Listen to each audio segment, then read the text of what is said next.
What's this, Nug? My brand new, not brand new. New to you. New to me. Let's see it. Snowmobile. This sled has actually been on the channel before. It was my sister's sled. It's a 2017 Pro S800, and she was selling it. So, guys, you've seen Nugget before, and this is now We're back. his new sled. So, sister's boyfriend dropped it off last night. We're just gonna get it in the shop so we could look it over and keep wrapping my sled because that's still not done.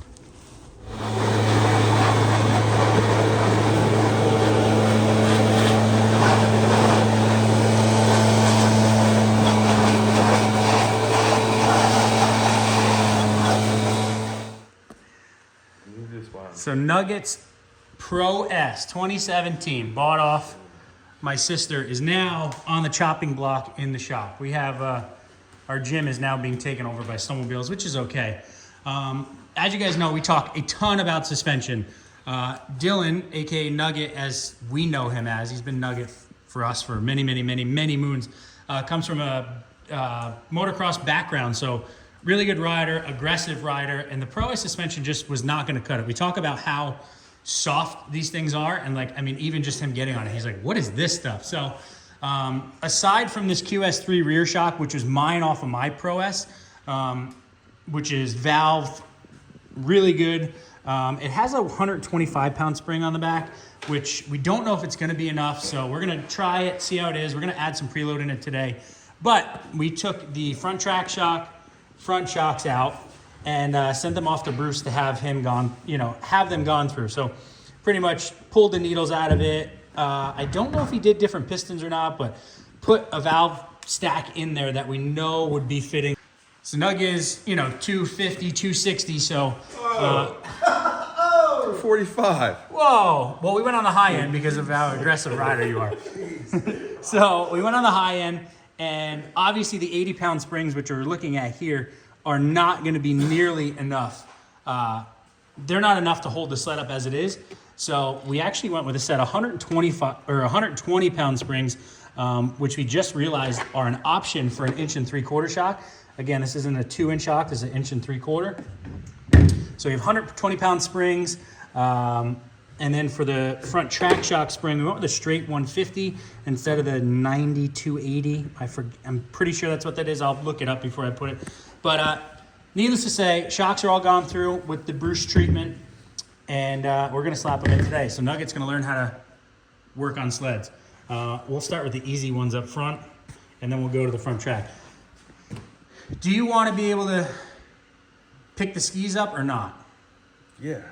Okay, you want to be able to I don't know. Well, I would shorten the limiter strap, but it's up to you. I don't know. Do whatever you're supposed to do. You know what we got to do here.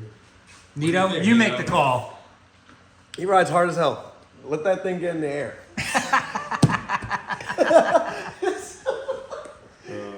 So we're going to go ahead and start slapping this together, and we'll figure it out as we go along. All right, now let's start front springs. So grab them.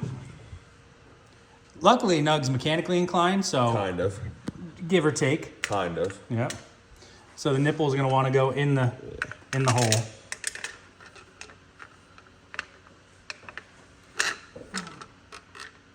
These are some big boys. I can't even say big boy. They're BA springs. Then we got to put the retainer on the bottom.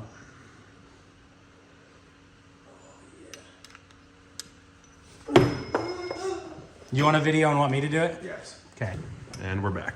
Springs on. Move the bump stop down. Put the retainer in.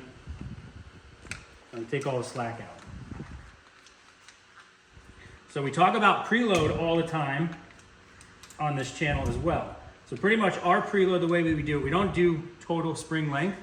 We do from when there's no slack in it. So pretty much like right there, we'll take a measurement from fixed locations, like top of the retainer.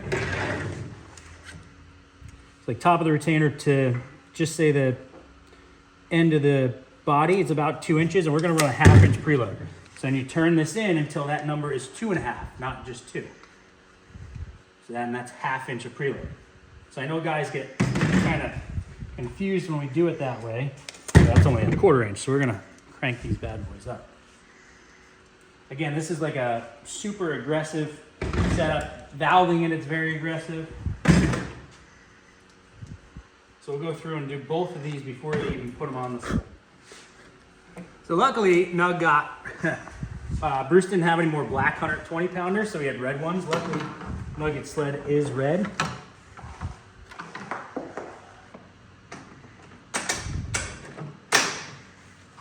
That's what it'll look like.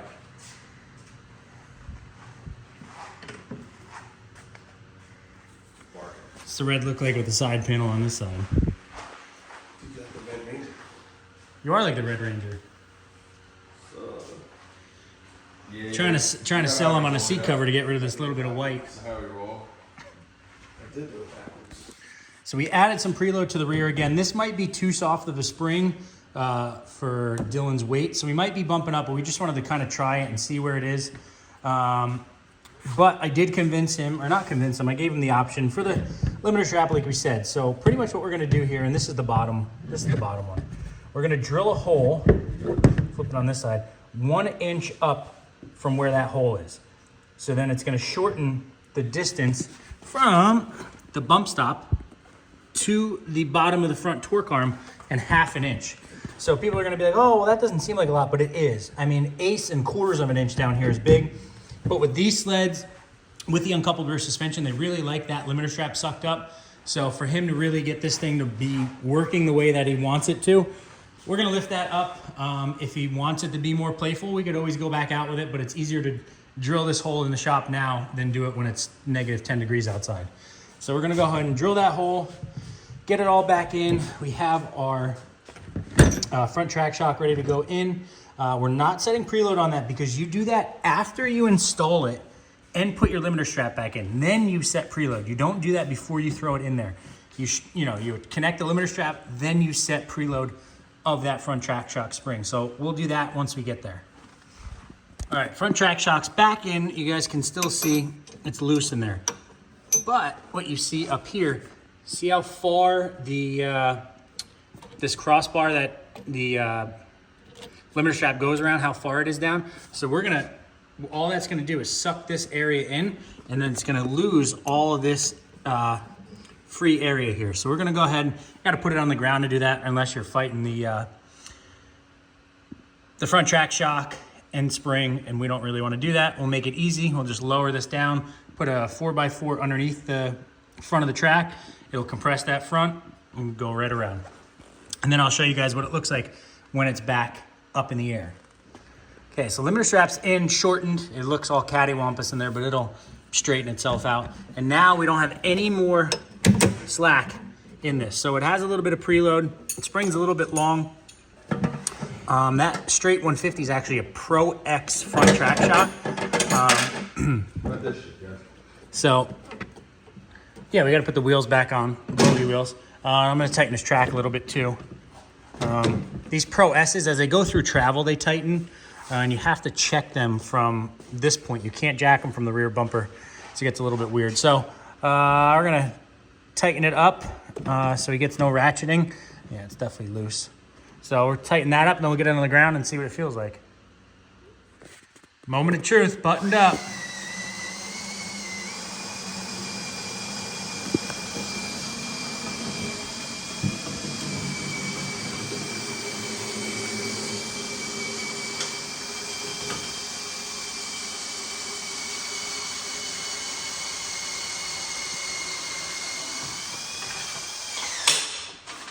I can just tell I can tell the front of the sled's already up higher than it was. Literally, those 80-pound springs. And that, Feels better. they're on the softest setting.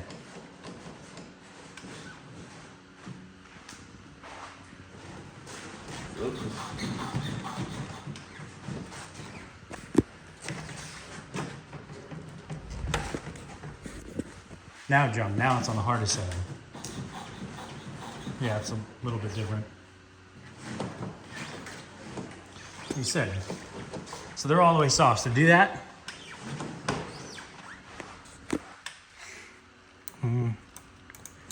5, 6, 7, 8, 9. Try that. Yeah, it's a little different. They gotta break into it, huh? Yeah, and it'll sag. And I mean, we're only at a 1/2-inch preload. If we want to put more in there, we can. It's not, you know, it's not the end of the world. It's got rods first. Yeah, exactly. It's not like drastic, you know? Well, I mean, the good thing is you could run your clickers all the way out. You could have a nice plush ride, and then you can run them in, and then you can, you know, go and beat up. We got that one on. I think it was 9. I don't know. I thought they were all the way out, but I don't. They might have been 1 or 2 in. So that's all the way stiff now. Yeah. That's what I want. It's a little too hard, but. Oh, yeah, that'll be. See, the problem is when you get them that hard, lesson, is it's gonna be really harsh in the handlebars. You'll feel every little bump because they don't move at all. That arm pump. You're getting an arm pump regardless. Right, you got like all the room in the world to play right now. Shop is pretty empty. Never ended off this video, and then we had to empty the shop because unfortunately we had some leaks with the big rain we had the last couple days, and some workers came, and I thought they were gonna cut more, so I took everything out and made sure that they weren't gonna get dirty. But anyway, this video, yeah, so Nugget sled is all set up. He's ready to rumble. We'll fine tune it as we go, but pretty much the base of it is set. And we talk a ton about suspension on this channel, and this is just another prime example. You know, building his sled or his suspension to fit his needs, his weight, his riding style, to make sure that sled performs at its peak. And that's really what myself and Bruce, for the most part, with the valving, does. I have a very, very good understanding of how it all works, but Bruce is really the mastermind behind that. So if you guys ever need anything, it doesn't matter kind of what sled you have, we have setups for all different shapes, sizes, different models, X, Y, Z. So make sure to reach out. We'll be happy to help you. You can message me on Facebook, Instagram, put a comment down there. My email is pretty readily available for you guys to find. Reach out to me on any platform, and I'll be happy to help. But that is going to do it. Hopefully we get some snow here so we can go and test everything out soon. As you can see behind me, I have a whole pile of CNA skis to kind of review and get my sled, for the most part, dialed in and ready to go. So that'll be next video, is ski install and overview of different models. But that's going to do it, guys. Make sure to like, make sure to subscribe, and I'll see you guys in the next one.